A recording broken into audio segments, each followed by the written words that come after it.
In today's video, we are going to discuss Enzo Maresca, how he deployed the double pocket system that we've seen him speak about in press conferences and the other ways he could do this with the positives it could bring for Chelsea.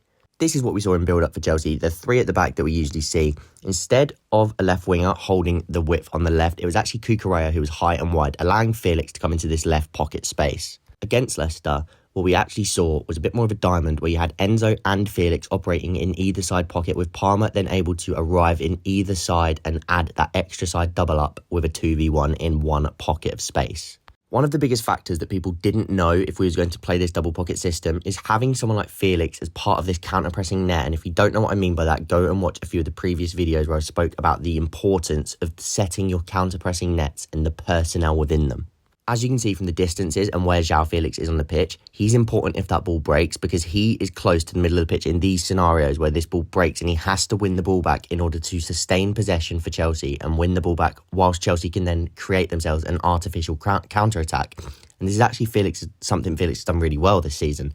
As you can see here, him sliding in and winning this tackle. In this game, he made a ridiculous amount of tackles and he won the most duels in the match. But it's not just about Felix, because it takes us back to this moment of Enzo Fernandez playing as that right centre mid, and something that really allowed Chelsea to get at Leicester and really pull their midfield apart. At this moment, you can see with the purple arrows attached, those Leicester midfielders are already attached to two of the Chelsea attacking midfielders, or actually Casado pushed up in this scenario. Felix is just drifting off to the left again, taking players away. Enzo is in that space vacating where Palmer is moving over to the right, and that is when he can make his move to arrive in that space and become a spare man. As you can see, the winger for Leicester doesn't want to follow Enzo into this deeper area, which leaves them with a problem because Palmer has already dragged Samare out of the middle of the pitch, and Didi is looking to apply pressure on the ball for Badiashile, and it was Skip who is currently attached to Casado, again not wanting him to get the ball and be able to turn and face towards goal, leaving Enzo as that spare man. Colwell then instructs the ball to go through to Enzo, who's in this space, and again he gets into a really nice position where he tries to play Felix through, but the ball does get cut out. But it's these scenarios that Chelsea created for themselves all game long with that double pocket system, and the reason that Chelsea gets so much joy having this double pocket system is by having technicians in the middle of the pitch, such as João Felix, Enzo Fernandez and Cole Palmer. So what are the benefits of this for Chelsea? What are the other ways of getting into these scenarios without it just being João Felix inverting from the left? Because there's many other ways to get into this. What game states suit this decision and which game states don't suit this decision, which opposition, etc., etc. Let's have a look on the tactics board. For Maresca to get both Felix and Palmer into the pocket, we saw, as we just spoke about, Cucurella pushing up high into this sort of high left, almost as a left winger, but in that left width position where he's holding the width. And what you instead saw, if we can get the arrows out, is a diamond in here. Casado at the base on his own, and then Palmer and Felix both in the pockets, but also Enzo, who can be in this pocket of space here. However, again, as we spoke about with Felix, the difference is that if that ball breaks, because of the distance that is between where the fullback, rather than inverting into, say, here, that distance is far more to cover than this distance, which instead means that this pocket player now has to be a little bit more defensively inclined when that ball does break. Therefore, Felix and that extra little bit of tenacity that we spoke about is actually even more important, because his ability to counter press and almost just recover in this area of the pitch is important because of this stretch of possession and how far Cucurella has had to stretch the pitch, an example, to ensure the opposition fullback is pinned. This is something we spoke about in our other videos as to why Maresca looks to play with his wide wingers, right? Because he wants these fullbacks to be pinned in.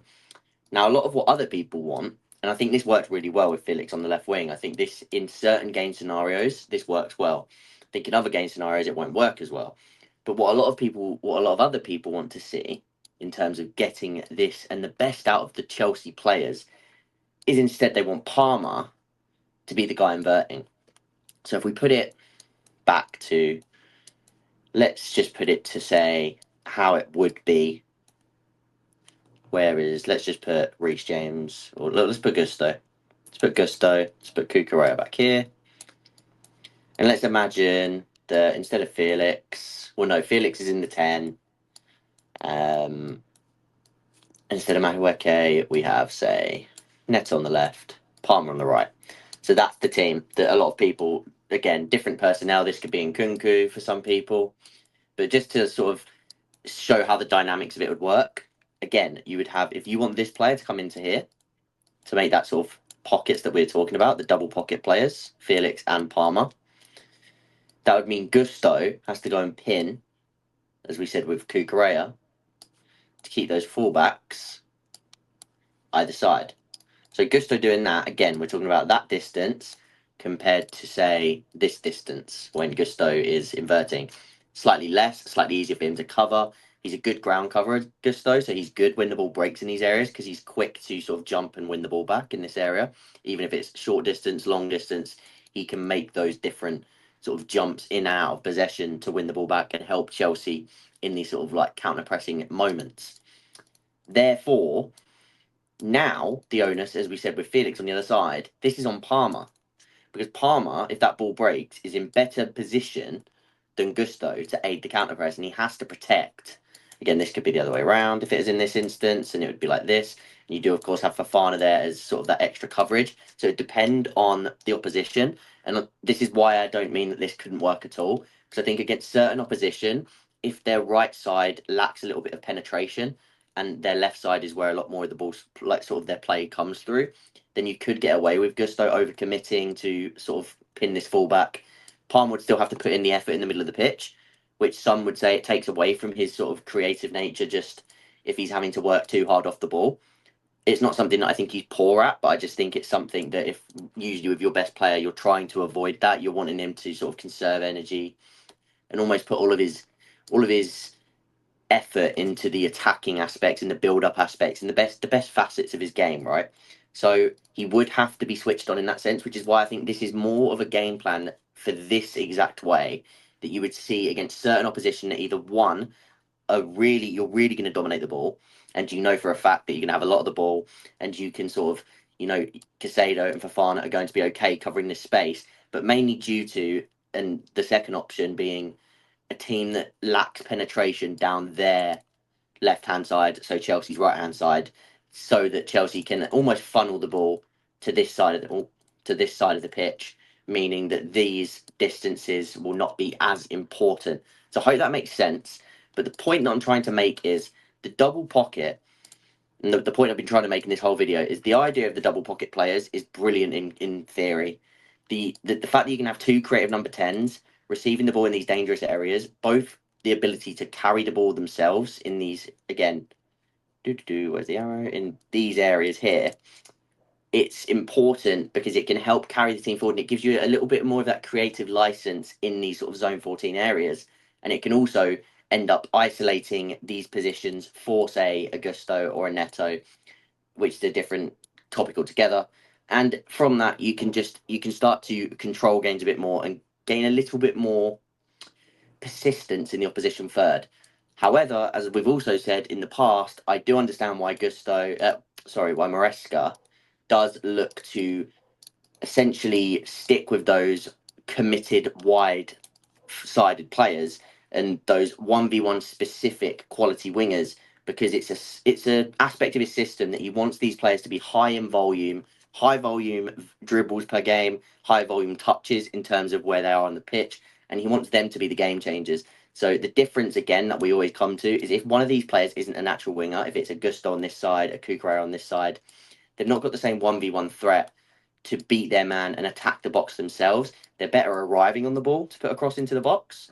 But in terms of if they're going to be sort of isolated 1v1 out wide like this, then it's less common that Gusto's going to have that sort of ability to beat his man and then find a cross into the box himself. So that's what you lack from this system. But instead, what you get is that little bit more creativity in the middle of the pitch, that bit better sort of passing range, shot volume from both these players who are, especially Felix, you get a lot of good shot volume from this sort of area from, and that ability to carry the ball in field. Hopefully that makes a lot of sense. If it doesn't, leave any questions down below and I'll try to get to them in the next video. Normal videos will resume next week in terms of looking at the Aston Villa game from this weekend, and then we'll get into a few other different styles of videos because through December, I'm going to be trying to upload as many videos as possible as we try before the end of the year to hit 5K, which is going to be a big slog because we're 2,000 away. But we're going to try our best and see where it takes us before we set new new goals for the new year. So please do drop a like if you haven't already, subscribe if you haven't already. Let me know any video concepts you want to see. Leave your questions in the comments, and I'll see you guys next time.